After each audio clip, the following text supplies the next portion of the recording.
The crystal wine glass shattered against the marble floor. Alexander Cross didn't flinch. He stood frozen in the doorway of his penthouse study, his piercing gray eyes locked onto something that made his billion-dollar empire feel suddenly irrelevant. Before we continue, if this is your first time watching one of our videos, we would like you to subscribe to this channel. Your support means the world to us, and it helps us bring you even more wonderful stories. Now let's begin. The maid, Lina, he thought her name was, knelt among the shards, her trembling hands reaching for the broken pieces. But it wasn't the mess that held him captive. It was the ring. A worn silver band on her left hand, scratched and dulled by time, catching the afternoon light as she worked. Alexander's breath caught in his throat. That ring. He knew that ring. The simple braided pattern, the tiny dent on one side. It was impossible. It couldn't be the same one. Leave it, he heard himself say, his voice rougher than intended. Lina jerked her head up, her dark eyes wide with alarm.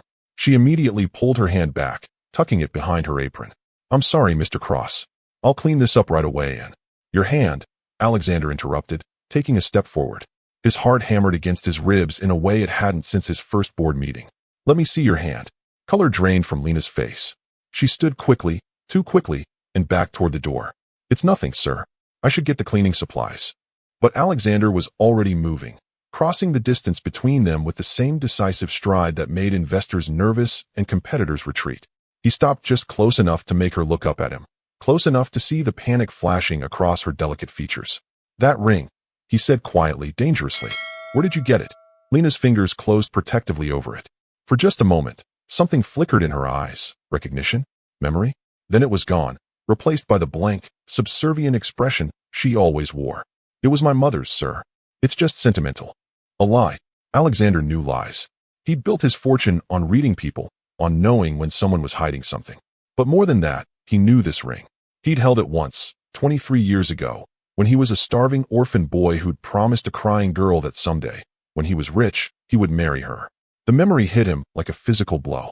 Rain pounding on a broken window. The smell of mold and cabbage soup. A girl's small hand pressing something cool and metallic into his palm. Keep it, she'd whispered. For luck. When you're rich someday, you can give it back to me. And then maybe what his younger self had asked. Maybe you'll marry me, she'd said, her voice so soft he almost missed it over the thunder. Alexander blinked, pulling himself back to the present. Lina was still standing there, her face pale, her hand hidden in the folds of her apron. She looked nothing like the girl from his memory. Or did she? Same dark eyes, same delicate bone structure. But that girl would be 30 now, and this woman before him seemed to carry the weight of far more than 30 years. You're dismissed, he said abruptly, turning away before she could see the confusion on his face. Send someone else to clean this up. He heard her quick footsteps retreating, heard the door close softly behind her. Only then did Alexander allow himself to reach into his desk drawer, to the hidden compartment where he kept the things that mattered more than money. His fingers closed around cool metal. A matching silver ring. Worn. Scratched. Identical to the one on his maid's finger. The ring he'd kept for 23 years. The ring he'd promised to return to a girl whose name he could barely remember, but whose face had haunted every business deal, every cold boardroom negotiation, every empty night in this mansion built on the promise he'd made to himself. Get rich. Get powerful. Never be helpless again. Alexander sank into his leather chair, the ring heavy in his palm. Outside the floor-to-ceiling windows, Manhattan stretched beneath him like a kingdom he'd conquered. But suddenly, none of it felt real. The only real thing was this ring, and the impossible coincidence of seeing its twin on the hand of a woman who cleaned his floors. He picked up his phone and dialed his head of security. Marcus, he said when the line connected. I need you to run a background check. Full depth. I want everything. Birth records, employment history, educational background, every place she's lived. On who, sir? Alexander's jaw tightened. Lina Santos, one of the housekeeping staff. There was a pause. Sir, is there a security concern? Just do it. I want the report by tomorrow morning. He ended the call and turned to stare out at the city. Somewhere in the building below him, Lina was probably still shaking, probably terrified she'd done something to anger him. The staff all walked on eggshells around him. He knew his reputation. The ruthless CEO, the man who'd clawed his way from nothing to everything, who showed no mercy to competitors and no warmth to anyone. They didn't know that every cold decision, every calculated move, every dollar earned was because of a promise whispered in the rain by a boy who had nothing and wanted everything. The question now was simple and terrifying. Was Lina Santos the girl from that promise? And if she was, why was she here, cleaning his floors, wearing that ring like a memorial to something dead? And why, after all these years, didn't she recognize him? 3 floors below, in the staff quarters, Lina pressed her back against the closed door of her tiny room. Her heart still raced, her hand still trembled. She looked down at the ring, her mother's ring, the only thing she had left from the orphanage, and felt the familiar ache of old memories. She'd seen something in Mr. Cross's eyes today, something more than his usual cold authority. For just a moment, when he'd looked at the ring, she'd seen shock. Recognition. Impossible as it seemed. But it couldn't be. The boy from the orphanage was gone. She'd gone back to look for him once, years after the fire, after she'd aged out of the system. The records were destroyed. No one remembered a boy with gray eyes who'd held her hand during thunderstorms and promised her the world. That boy was dead, or lost, or had simply forgotten her like everyone else. This man, this cold, powerful billionaire, was someone entirely different. He couldn't be the same person, could he? Lina shook her head, trying to clear the dangerous thought. She couldn't afford to hope. Hope had gotten her nothing but heartbreak. Better to keep her head down, do her job, and stay invisible. That was survival. That was safe. She didn't notice the small security camera in the corner of her room, or the fact that Alexander Cross had access to every camera in the building. She didn't know that at that very moment, he was watching her, seeing her press the ring to her lips like a prayer, seeing her shoulders shake with silent tears. And she definitely didn't know that he'd just made a decision that would change both their lives forever. Alexander leaned back in his chair, his eyes fixed on the screen showing Lina's small room. The resolution was sharp enough to see the tears on her face, clear enough to catch the way she cradled that ring like it was the most precious thing in the world. Just like she had 23 years ago, when she'd given it to him. "I found you," he whispered to the screen. "After all this time, I finally found you." But finding her was only the beginning. Now came the hard part, proving to her who he was, making her remember, and somehow, impossibly, keeping the promise he'd made when he had nothing but hope and hunger. The intercom on his desk buzzed. His assistant's voice came through, professional and crisp. "Mr. Cross, your fiancée is online too. She's asking about the venue selection for the engagement party." Alexander's blood turned to ice. His fiancée, Victoria Ashford, daughter of the Ashford banking dynasty. The arrangement had been made 6 months ago, a merger of fortunes, a strategic alliance that would make both families even more powerful. He'd agreed to it with the same cold calculation he applied to every business decision. After all, love was for people who could afford vulnerability. He was not one of those people. Or so he'd thought. "Tell her I'll call her back," he said, his voice hollow.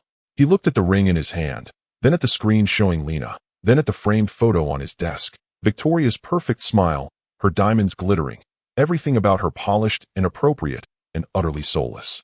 The engagement party was in 3 weeks. The wedding was scheduled for 6 months from now. Contracts had been signed. Announcements had been made.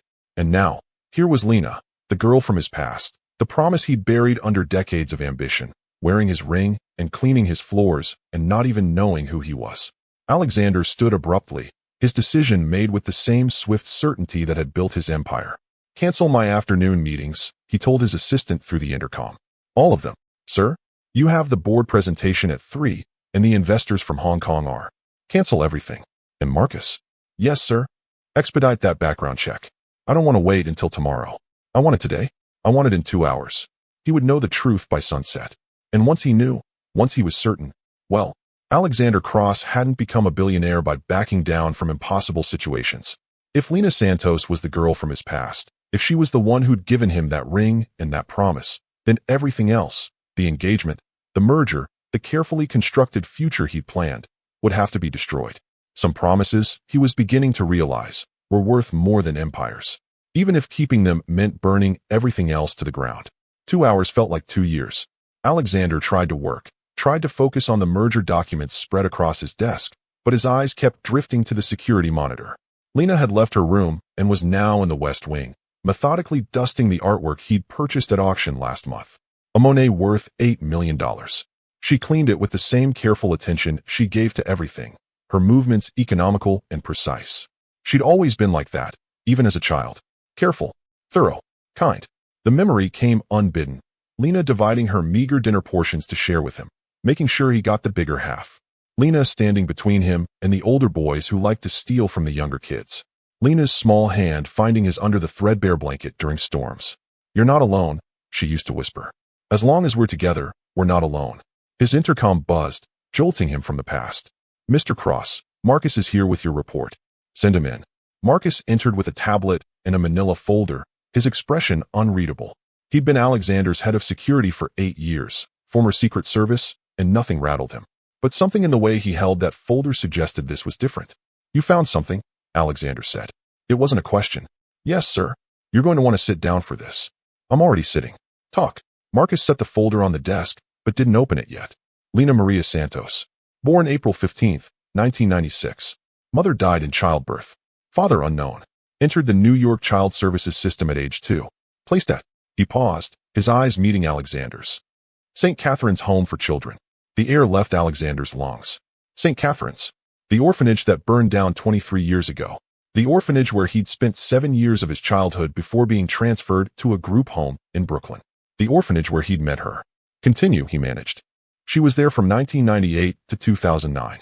The records from before 2003 were destroyed in the fire, but the reconstruction documents show she was one of 37 children present at the time of the incident. After the fire, she was moved between 3 different foster homes, aged out of the system at 18, and has been working various housekeeping jobs since. No criminal record. No college degree. She applied for employment here 6 months ago through the staffing agency. Her references were clean. Background check was routine.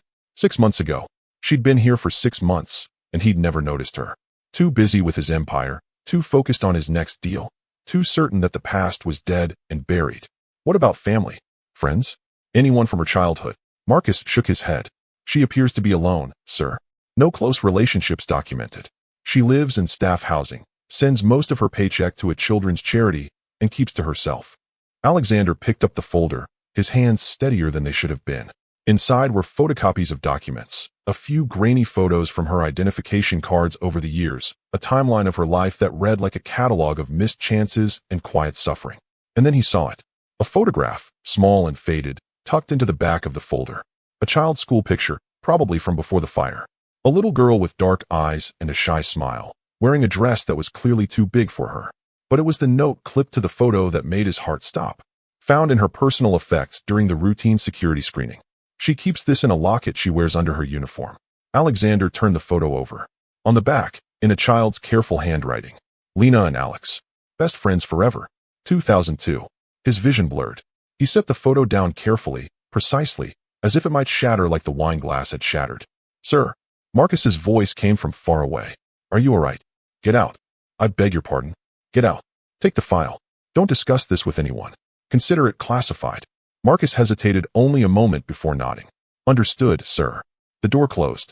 Alexander was alone with the photograph and the truth. She was Lina. His Lina. The girl who'd saved his life more times than he could count. Who'd given him her mother's ring for luck. Who'd made him promise that when he was rich, he would come back for her. And he'd forgotten. No, that wasn't true. He hadn't forgotten. He'd deliberately buried those memories, convinced himself that the boy he'd been was dead, that sentimentality was weakness, that the past was a cage he'd escaped. But she'd remembered. She'd kept his photograph. She'd worn that ring every single day. And now she was here, in his home, and she didn't even know who he was. Alexander stood and walked to the window. The city glittered below him, every light representing someone else's money, someone else's dream. He'd taken so much from this city, built his empire on careful calculation and ruthless ambition. But he'd lost something too. He'd lost her. And in losing her, he'd lost the best part of himself. His phone rang. Victoria's name flashed on the screen. He let it ring. Then he made a decision. Not a calculated one. Not a smart one. But the only one that mattered. He was going to tell Lina the truth. He was going to show her the ring he'd kept, prove to her who he was, and then, if she would let him, he was going to keep his promise. Even if it cost him everything.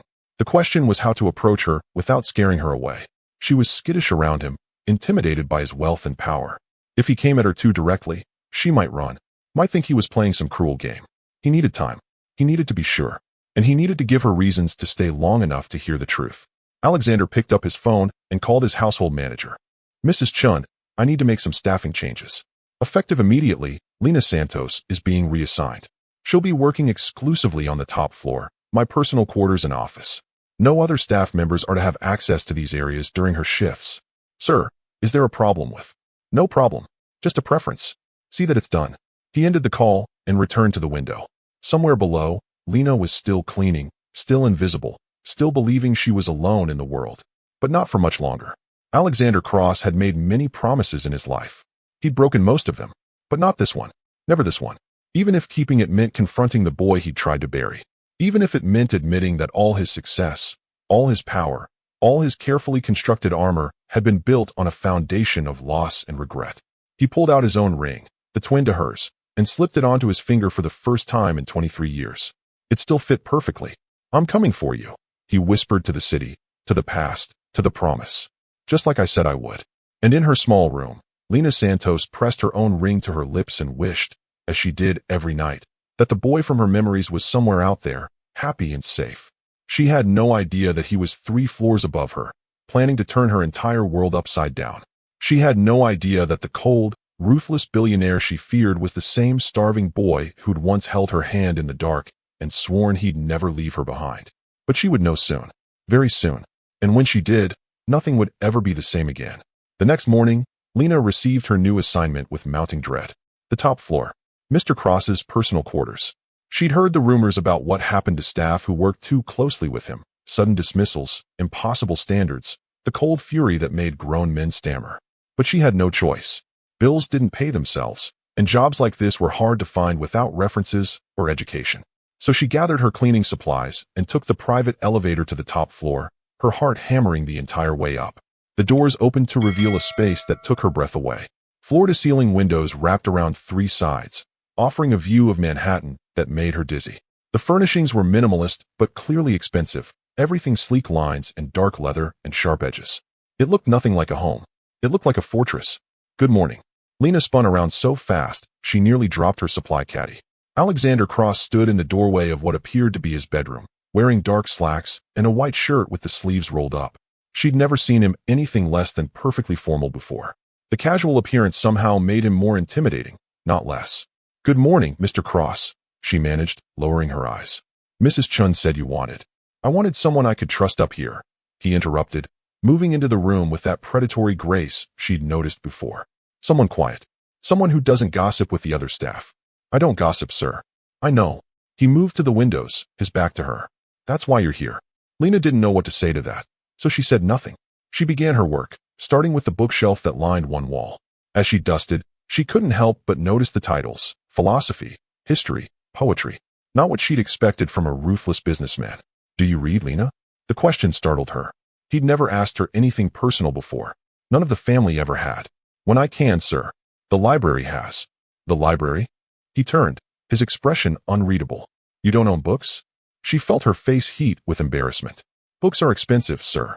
Something flickered across his face. Anger? Pain? It was gone too quickly for her to be sure.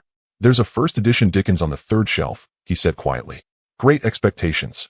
Take it when you leave today. Consider it a bonus." Lina's hand froze on the shelf. "Sir, I couldn't possibly." "I insist." His gray eyes locked onto hers, and for a moment, she couldn't look away. There was something in his gaze that made her chest tighten, something that felt almost like recognition. "No. Impossible." "Thank you, sir," she whispered, breaking eye contact before her imagination ran any wilder. She continued cleaning, hyper-aware of his presence as he moved around the space, ostensibly working on his laptop, but clearly watching her. The attention made her nervous, made her clumsy. She knocked over a stack of files on his desk and scrambled to pick them up. "I'm so sorry, Mr. Cross. I didn't mean to." "It's fine." He knelt beside her, helping gather the papers, and suddenly they were inches apart. Close enough that she could see the faint scar on his jawline, the silver beginning to thread through his dark hair at the temples, the exhaustion hidden behind his cold exterior. Close enough that when their hands brushed reaching for the same document, she felt it like an electric shock. Lina jerked back, her heart racing for reasons she didn't want to examine. "I should be more careful. You should be less afraid of me." The words hung in the air between them. Lina met his eyes again, searching for mockery or cruelty, but found neither. What she saw instead was something almost like loneliness. Before she could process that impossible thought, Alexander stood, putting distance between them once more. "That ring," he said, his voice carefully neutral. "You said it was your mother's?" Lina's hand instinctively covered it. "Yes, sir." "Tell me about her." I don't remember her, sir. She died when I was born. The ring was left with me at the orphanage. It's all I have of her." Lies came easier when they were close to the truth. The ring had belonged to her mother, had been left with her, but Lina had given it away once, to a boy she'd loved, and somehow it had found its way back to her years later, returned by a social worker who said it had been found in the ruins of the old orphanage after the fire. She'd never understood how, had always wondered if the boy had tried to bring it back to her, had always hoped, foolishly, that it meant he'd remembered their promise. "I'm sorry you lost her," Alexander said softly. "It's hard, growing up without parents."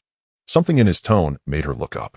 For just a moment, she saw past the billionaire to the person underneath, someone who understood loss, who knew what it was like to be alone. Did you grow up without parents too, sir?" The question was too personal, too forward, but it slipped out before she could stop it. Alexander's expression shuddered. In a manner of speaking, "My childhood was complicated." He moved away again, creating distance, rebuilding walls. Lina felt the loss of that brief connection like a physical ache. "Finish up here," he said, his voice cold again. "And remember to take that book when you leave." "Yes, sir." She worked in silence after that, but her mind raced. There was something about Alexander Cross that felt achingly familiar, something in the way he moved, the cadence of his speech, the sadness hidden in his eyes. But it couldn't be. The boy from her past was gone. And even if he wasn't, even if by some miracle he'd survived and thrived, he would never have become someone like this, cold and distant and locked away from the world. Would he? She finished her work and reached for the Dickens novel he'd offered. As she pulled it from the shelf, something fell out. A bookmark, old and worn, with a child's drawing on it. Two stick figures holding hands under a crooked sun. Lina's breath caught. She'd made bookmarks like this at St. Catherine's, had given them to the other kids as gifts. She remembered making dozens of them. Remembered. Great Expectations is about a lot of things. Alexander's voice came from behind her, making her jump. She hadn't heard him approach. But at its core, it's about a boy who gets everything he wanted and loses what mattered most in the process. Lina turned, the bookmark clutched in her hand. "Sir, this. Keep it," he said quietly. "It belongs with the book." Their eyes met, and for a breathless moment, Lina could have sworn she saw something in his gaze that looked like grief. Like regret. Like. Her phone buzzed in her pocket, shattering the moment. Mrs. Chun, calling about her next assignment. "I should go," Lina said, tucking the book under her arm. "Thank you again, Mr. Cross." "Same time tomorrow," he said. "And Lina, you don't need to be afraid of me. I'm not going to hurt you." The gentleness in his voice nearly broke her. She nodded, not trusting herself to speak, and fled before she could do something stupid like cry. Behind her, Alexander watched her go, his hand clenched around the matching bookmark in his pocket, the one she'd given him 23 years ago, the one he'd kept all this time. Tomorrow, he promised himself. Tomorrow he would tell her. Tomorrow he would show her the ring and the bookmark and the photograph, and he would make her understand. But first, he had to break an engagement. And that, Alexander knew, was going to be a bloodbath. He pulled out his phone and dialed Victoria's number. It was time to start burning bridges. After all, some promises were worth more than gold. Some promises were worth everything. Even if keeping them meant losing the empire he'd built. Even if it meant admitting he'd been wrong, that he'd been lost, that he'd spent 23 years becoming rich while forgetting the only thing that ever made him feel alive. The phone rang. Victoria answered. And Alexander Cross, billionaire CEO, ruthless businessman, took the first step toward becoming the person he should have been all along. "Victoria," he said, "we need to talk. The wedding is off." The silence on the other end was deafening. Then, in a voice dripping with ice, "Excuse me? The engagement. The wedding. All of it. It's over. I'll arrange for appropriate compensation, of course, but have you lost your mind?" Victoria's carefully cultivated elegance cracked. "The contracts are signed. The merger is public. My family has already begun integration plans with your holdings. You can't just." "I can. And I am." Alexander's voice remained steady, but his heart pounded. This was it. The point of no return. "I apologize for the inconvenience, but this marriage can't happen." Inconvenience. Victoria's laugh was sharp enough to cut glass. "Alexander, this isn't some business deal you can back out of with a penalty clause. This is my reputation.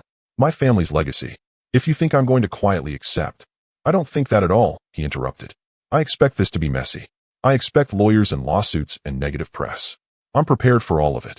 "Then you're a fool." Her voice dropped to something dangerous. "Or you found someone else. That's it, isn't it? After all your talk about love being weakness and marriage being a business arrangement, you've gone and caught feelings for someone." Alexander's silence was answer enough. "Oh my God," Victoria breathed. "You have. Who is she? Someone from the charity circuit? One of those vapid socialites always throwing themselves at you?" Or, she paused, and when she spoke again, her voice was vicious with realization. "Or someone completely inappropriate.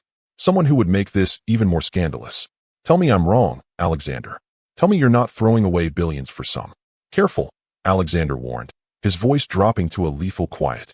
Very careful how you finish that sentence. You're actually protecting her. This is real. Victoria laughed again, but this time it sounded almost hysterical. The great Alexander Cross, brought down by love. It would be poetic if it wasn't so pathetically predictable. Fine, have your little rebellion. But don't expect my family to simply roll over. We'll make this as difficult as possible. And when it all falls apart, because it will, don't come crawling back. I won't need to, Alexander said quietly. Goodbye, Victoria. He ended the call and set the phone down carefully on his desk. His hands were steady, but inside, something was shifting, like tectonic plates rearranging themselves. He'd just blown up his carefully planned future. The Ashford merger was worth $3 billion. Victoria's family controlled half the banking infrastructure on the East Coast. The fallout from this would be catastrophic. And he didn't care. For the first time in 23 years, Alexander Cross didn't care about money or power or strategic advantage. All he cared about was a promise made by a starving boy to a crying girl and the chance, however slim, to finally make things right. His phone immediately began buzzing with calls. His assistant, his lawyers, his board members who'd heard the news already because Victoria had undoubtedly started making calls the second they hung up. He ignored them all. Instead, he pulled out the old photograph again, the one of him and Lina as children, best friends forever, and allowed himself, for the first time in decades, to remember.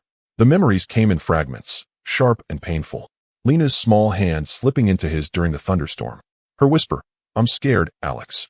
His response, "It's okay. I'll protect you." A lie. He couldn't protect her. Couldn't protect either of them. But she believed him anyway. The night he'd been transferred to the group home in Brooklyn. Lina crying, pressing her mother's ring into his hand. "Keep it safe," she'd sobbed. "Promise me you'll keep it safe, and when you're rich someday, you'll come back and give it to me when you propose. Promise, Alex. Promise." He'd promised. Of course he'd promised. He'd promised her the world because she'd been his world, the only good thing in his nightmare of a childhood. And then he'd broken that promise. Not immediately, not intentionally, but slowly, over years of survival and ambition, he'd let the memory of her fade. Had convinced himself that dwelling on the past was weakness. Had buried his heart so deep he'd almost forgotten it existed. Until yesterday. Until he saw that ring, and everything came flooding back. A knock on his door interrupted his thoughts. "Mr. Cross." Mrs. Chen's voice, hesitant. "Sir, there are several people demanding to speak with you. Your lawyers, the Ashford family attorney, and tell them all I'm unavailable. Cancel my meetings for the rest of the week." "The entire week, sir?" "Yes." "And Mrs. Chen? I need you to have something delivered to Lina Santos's quarters. The first edition on my desk, the Emily Dickinson collection, and a note." "What should the note say, sir?" Alexander picked up a pen and wrote quickly. "Some things are worth more than safety. Some promises are worth keeping, no matter the cost. AC." He sealed it in an envelope and handed it to Mrs. Chen. "Deliver it personally and discreetly." When he was alone again, Alexander returned to the window. Somewhere in this building, Lina was probably curled up with the Dickens novel he'd given her, maybe wondering about the strange bookmark, maybe thinking about the man who'd given it to her. He needed to tell her the truth. Soon. Before Victoria's family started digging into his life, before the press got wind of the scandal, before everything spiraled out of control. But he also needed to do it right. Needed to find the perfect moment, the perfect words, to make her understand that he hadn't forgotten.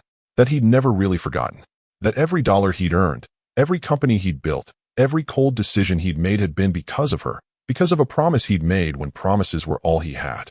His phone buzzed again. A text from an unknown number. "I know what you're doing. I know about the maid. If you think I'm going to let you humiliate my family without a fight, you're even more foolish than I thought. V." Alexander deleted the text and blocked the number. Let Victoria do her worst.